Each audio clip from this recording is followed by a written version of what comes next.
A prehistoric human could survive predators, freezing nights, infected wounds, and food that occasionally tried to kill him.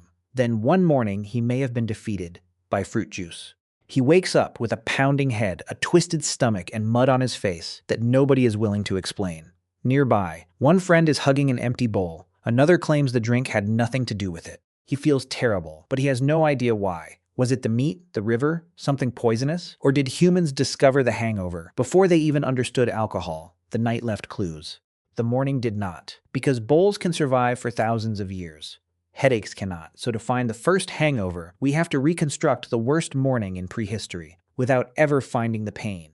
The first problem is that archaeology found the container, not the complaint. A stone bowl can survive, seeds can survive, tiny residues can remain trapped inside pottery long after the people who used it are gone.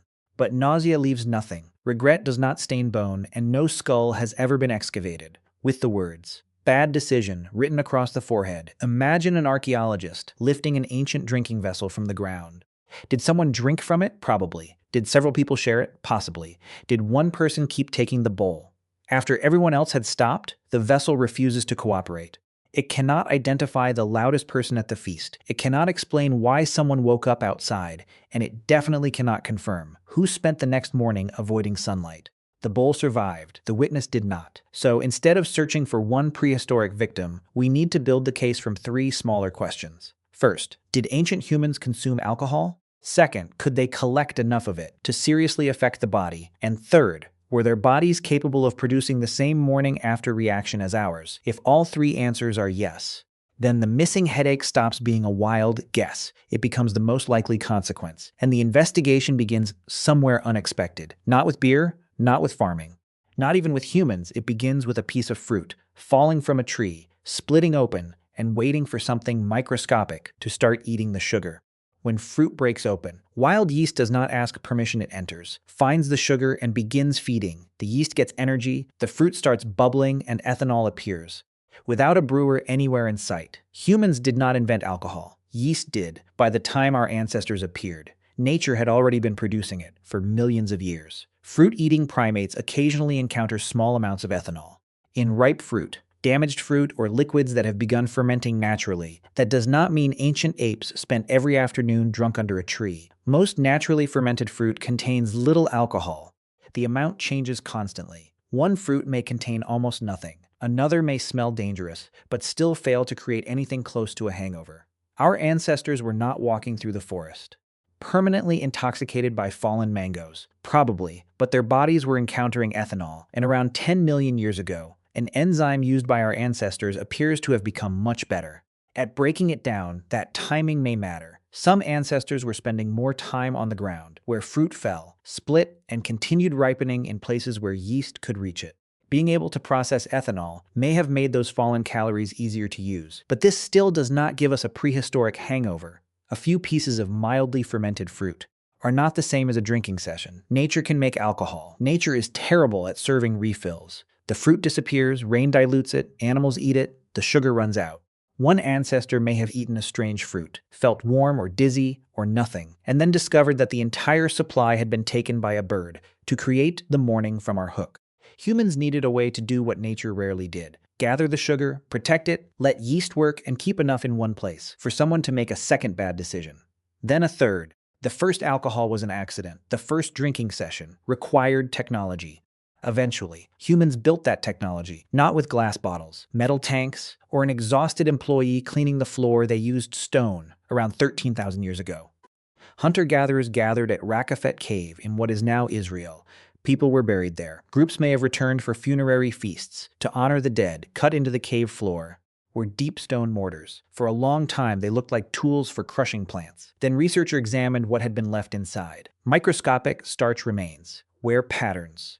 Plant material changed by processing. The evidence suggested that grain had been soaked, altered with heat, crushed, and deliberately left long enough for fermentation to begin. This was not someone finding suspicious fruit under a tree. People gathered the ingredients, used special tools, changed the grain, and waited for yeast to finish the job. Someone also had to test it.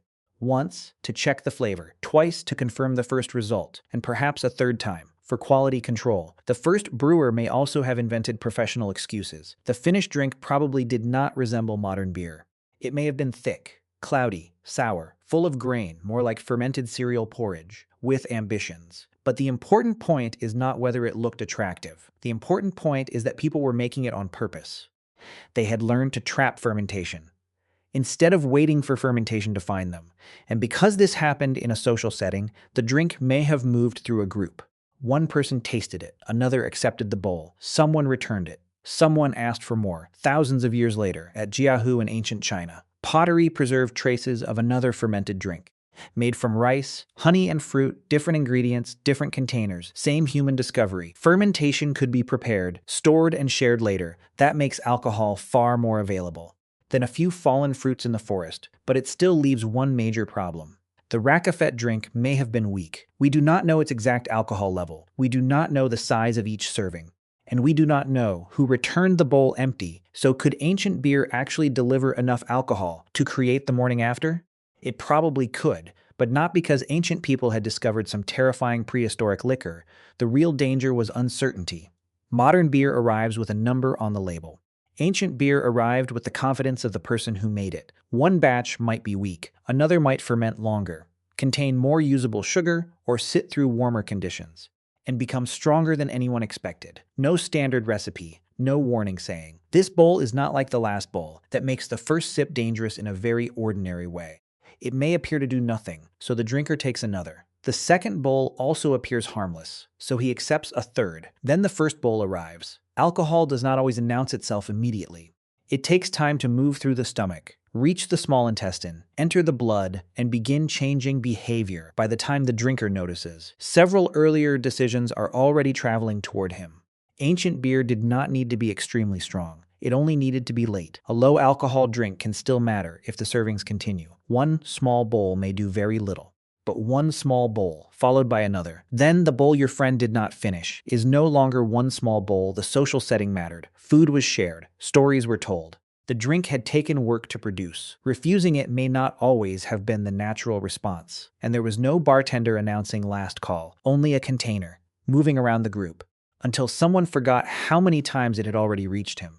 A thick grain drink may have slowed alcohol absorption. Food can delay the effect, but delay does not mean protection. Sometimes delay simply gives a person more time to become confident. He drinks the first bowl, feels normal, drinks the second, still normal, begins explaining that everyone else is weak, then stands up and discovers that the ground has changed its policy. We cannot prove that this happened at Rakfet. We cannot recover the exact strength or count the servings.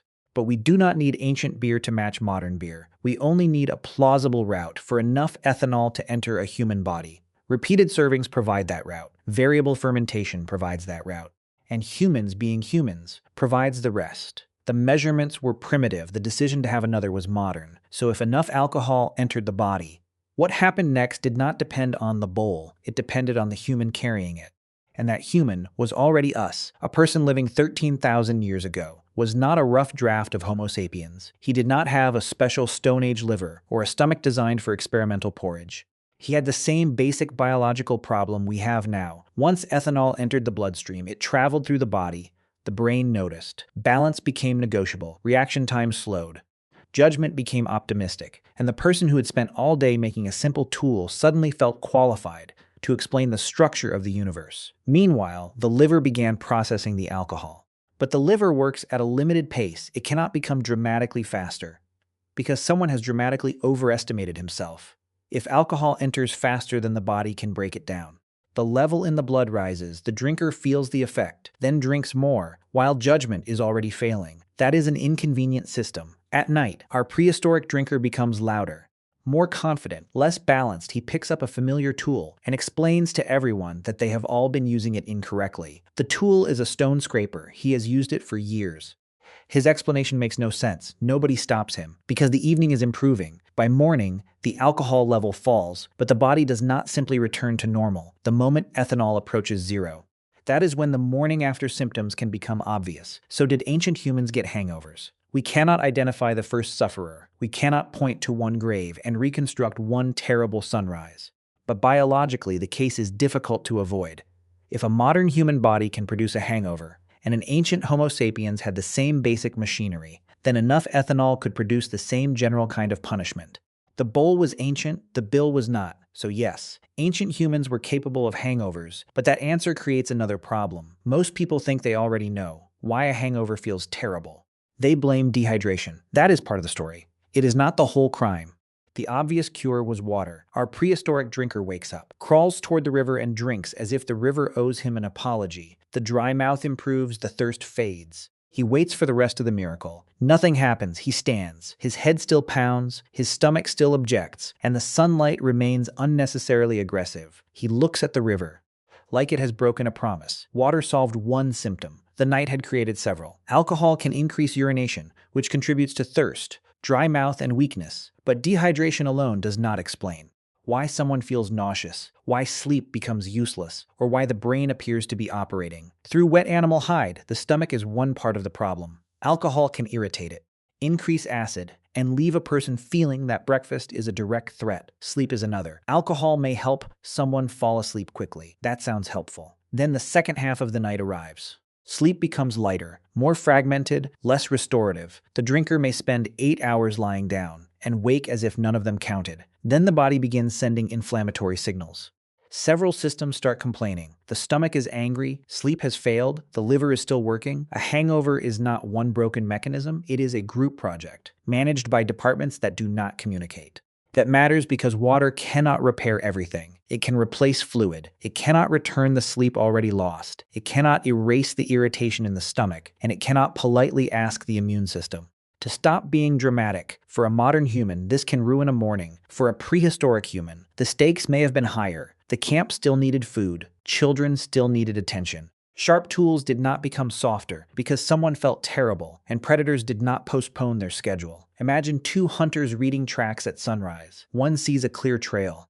The other sees two trails, both moving slightly. Only one of them is moving. A slower reaction, or one bad decision, could turn a miserable morning into a dangerous one. The night may have been social. Survival the next day was completely unsympathetic, but even if alcohol produced the symptoms, the pattern would not have been obvious, because 4 people could share one drink and receive 4 very different mornings.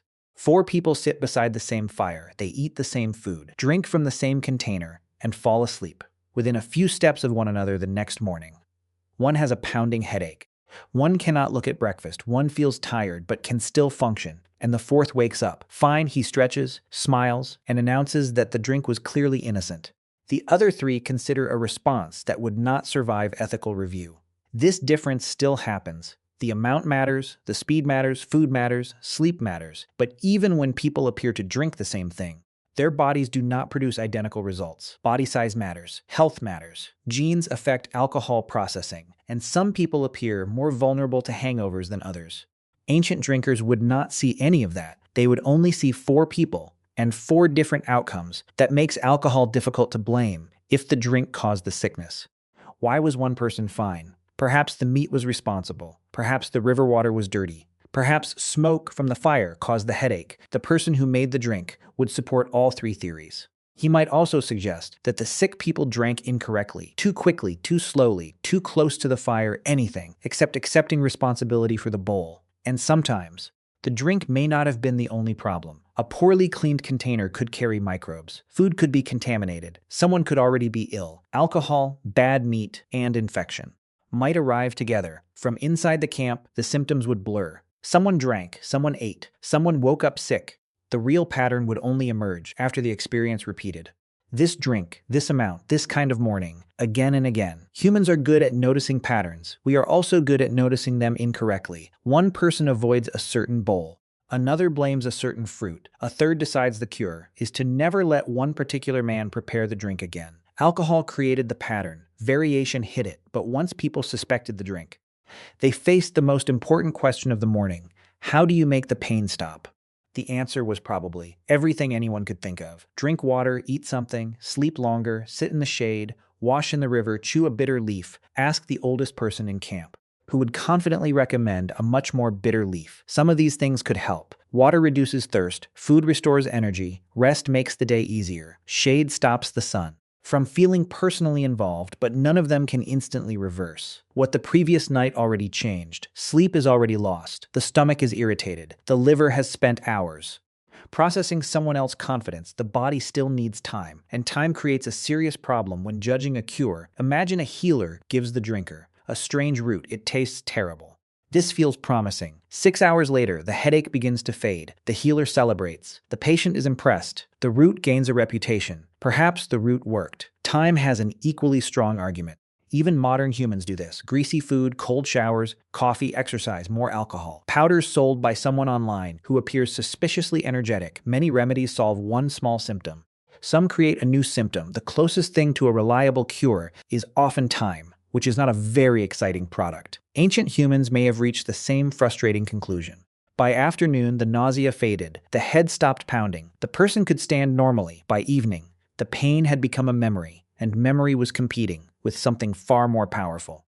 The reason people drank in the first place. Alcohol did not only change one body, it changed the group. People relaxed. Stories grew louder. Laughter spread. Ritual felt more intense. The drink moved around the circle, and accepting it meant joining the gathering. The reward was immediate. Warmth now, belonging now, confidence now. The punishment arrived later. After the group had separated, after the fire had gone out, and after the person responsible for the last refill was safely asleep, the group received the reward. One body received the bill. That timing makes hangovers poor teachers. Pain can warn someone not to repeat a behavior, but the warning arrives long after the behavior felt useful and when the next gathering begins. The lesson must compete against the entire group. The fire is warm. Everyone is laughing. The bowl is moving. One person remembers the morning. Everyone else remembers the night. So perhaps the first hangover cure was not water, food, or a mysterious root. Perhaps it was a promise, never drink that much again. A sincere promise made while hiding from the sun. A promise that lasted until the next bowl began moving around the circle. The bowl reaches him, he looks at it. The previous morning returns, the pounding head, the twisted stomach, the sunlight that felt too loud. He remembers the promise. Then someone laughs. The group waits, and he notices that refusing the bowl means refusing the moment. So he takes it. We may never find the first hangover. Pain leaves no residue. Regret leaves no fossil. But somewhere in prehistory, a human probably woke up feeling terrible, swore he had learned his lesson, and later made the same mistake again. The drink has changed. The container has changed. The excuse has changed. The promise still remains. Never again.